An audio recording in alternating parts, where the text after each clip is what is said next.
मुंबई महानगर पालिका चुनाव से पहले रिपब्लिकन पार्टी ऑफ इंडिया का शक्ति प्रदर्शन।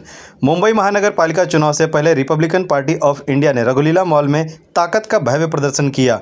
हजारों की संख्या में महिला और पुरुष कार्यकर्ता उपस्थित थे। इस भव्य संकल्प सम्मेलन में केंद्रीय मंत्री रामदास आठवले ने विशेष रूप से शिरकत की। उत्तर मुंबई जिला अध्यक्ष रमेश गायकवाड़ के मार्गदर्शन और नेतृत्व में यह आयोजन रिपाई कार्यकर्ताओं के उत्साह और शक्ति का अद्भुत उदाहरण साबित हुआ। रामदास आठवले ने अपने संबोधन में कार्यकर्ताओं को स्पष्ट आदेश दिया कि अब समय है पूरे जोश और ताकत के साथ महानगर पालिका चुनाव की तैयारी में जुट जाने का। पालिका निवडणुकांच्या पार्श्वभूमीवर मेळाव्याची तयारी देखील सुरू झाली आहे। नाहीतर या ठिकाणी खाली मुंबईचा मेळावा कार्यक्रम या मेळाव्यामध्ये आमचा होता आणि आहे की मुंबई महानगरपालिका जी आहे ती महायुतीच्या ताब्यामध्ये आली पाहिजे, महायुतीला पाहिजे आणि झोपडपट्टीत राहणारा माणूस आहे, मिडल क्लास आहे, इतर सगळे जाती धर्माचे लोक आहेत, गुजराती लोक आहेत, साऊथ इंडियन लोक आहेत, नॉर्थ इंडियन लोक आहेत, मराठी लोक आहेत, या सर्वांना एकत्रित आणून ही महानगरपालिका रस्त्यावर जिंकली पाहिजे। आणि रिपब्लिकन पक्ष जरी छोटा पक्ष असला तरी रिपब्लिकन पक्षाचं अस्तित्व गल्ली मुळामध्ये आहे, कार्यकर्ते कमी असली आमच्या ताकदीवर आम्ही निवडून येत नाही अशी गोष्ट सगळी खरी आहे, पण आमच्या पाठिंब्याशिवाय इतरांना सत्ता मिळत नाही हे सुद्धा महाराष्ट्राचे राजकारण आपल्याला माहिती आहे। त्यामुळं एकतर आम्हाला आमची अपेक्षा आहे की आम्हाला मंत्रिमंडळामध्ये आमचा एक सदस्य अजिबात नाही आहे।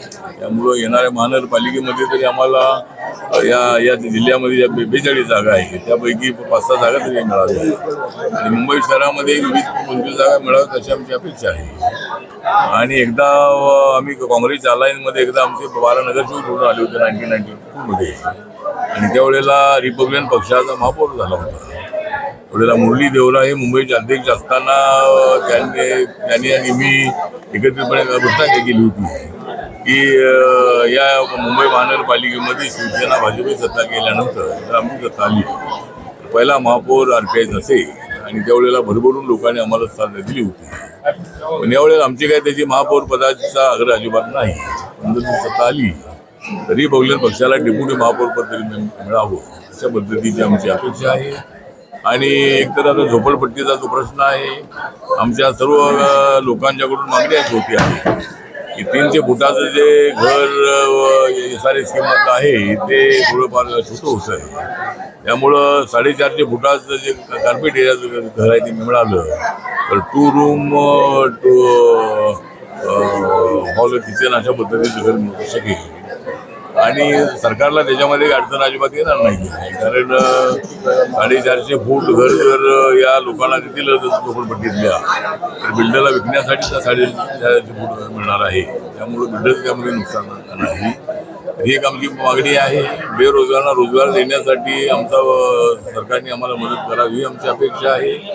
वन खात्याच्या जमिनीवरच्या ज्या झोपड्या भागामध्ये आहे त्यांना प्रोटेक्शन द्यायचं असेल तर वन खात्याला काही जागा महाराष्ट्र सरकारने देऊ, ही जागा आपल्या ताब्यामध्ये घेतली तर हा झोपडपट्टीचा प्रश्न मिटू शकेल अशा पद्धतीचा आमचा प्रयत्न आहे। एक तर आमच्या दलित तरुणांनी उद्योग क्षेत्रामध्ये उतरलं पाहिजे, सहकार क्षेत्रामध्ये त्यांनी उतरलं पाहिजे, सरकारी स्कीमचा जो फायदा आहे तो फायदा त्यांनी घेतला पाहिजे अशा पद्धतीचा आमचा प्रयत्न आहे। दोन्ही ठाकरे बंधू एकत्र आलेले आहेत, महायुती ठाकरे बंधूंचा सामना महापालिका निवडणुकीमध्ये कसे करू शकतो? मला असं वाटतं की 2 ठाकरे आता एकत्र आलेले आहे, 3 ठाकरे जरी एकत्र आले तरी या वेळेला ते महायुतीला हरवू शकणार नाही।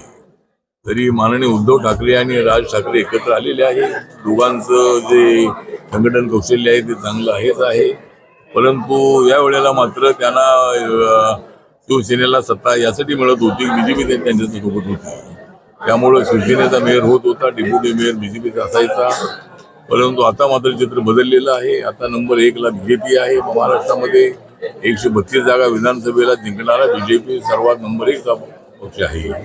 आणि या मुंबई शहरामध्ये जरी उद्धव ठाकरे आणि राज ठाकरे एकत्र आले तरी मराठी मतांची ज्या ठिकाणी मेजॉरिटी आहे अशा ठिकाणी त्यांना काही जागा मिळू शकतात। 40% जे मराठी मतदार आहेत त्याच्यामधले 20-22% मतदार आमच्यासोबत राहणार आहे, सगळेच मराठी मतदार हे त्यांच्या बाजूला जातील असं अजिबात नाही आहे। त्यामुळं त्यांना फारसं यश मिळेल असं नाही आहे. काही ठिकाणी जागा काही निवडून येणार नाही असं नाही आहे, काही जागा त्यांच्या निवडून येणार. पण आम्हाला नॉन मराठी लोकांचाही मोठा पाठिंबा मिळेल, मराठी लोकांचा आम्हाला पाठिंबा मिळेल.